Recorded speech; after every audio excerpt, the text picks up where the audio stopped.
समस्त को नमस्कार। आप जानते गत काली राज्य सरकार गोटे ऐतिहासिक निष्पत्ति नहीं राज्य प्रथम थर पछुआ वर्गर को शिक्षानुष्ठान उच्च शिक्षा अनुष्ठान संरक्षण सुविधा मिली। यहाँ ओडिशा प्रथम थर लागू होती दल तरफ स्वागत कर गत काली।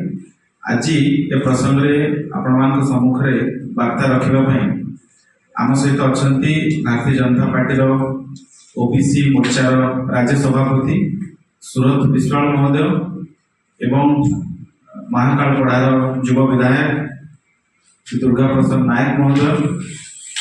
वर्तमान अनुरोध करुच्ची सुरत विश्वाल महोदय को आपण प्रसंग रखिए, परवर्ती समय विधायक महोदय रखिए।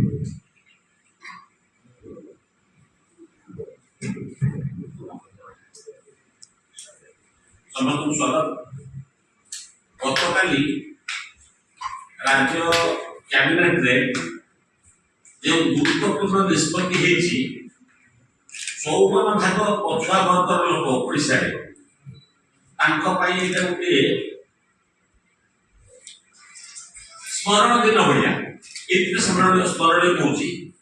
ऐतिहासिक निष्पत्ति कहूँ 92 जिते पछुआ वर्ग संरक्षण लागू है से ओडिशा शिक्षा क्षेत्र में नाम लेखापी निष्पत्ति कार्यकारी होता। प्रथम करी मोहन सरकार डबल इंजिन सरकार एभली एक निष्पत्ति नेले जो आह्वान देते प्रधानमंत्री नरेंद्र मोदी सबका साथ सबका विकास।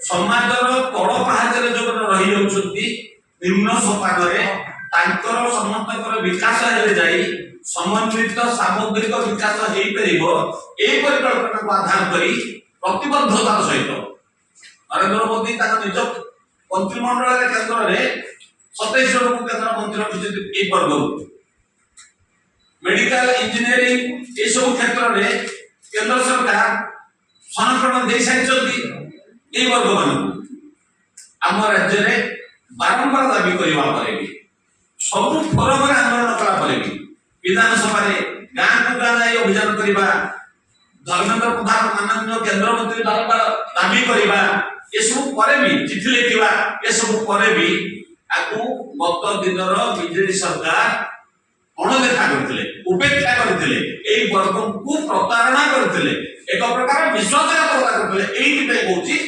पंचायत पौर निर्वाचन में आम जो 27 भाग संरक्षण पाऊ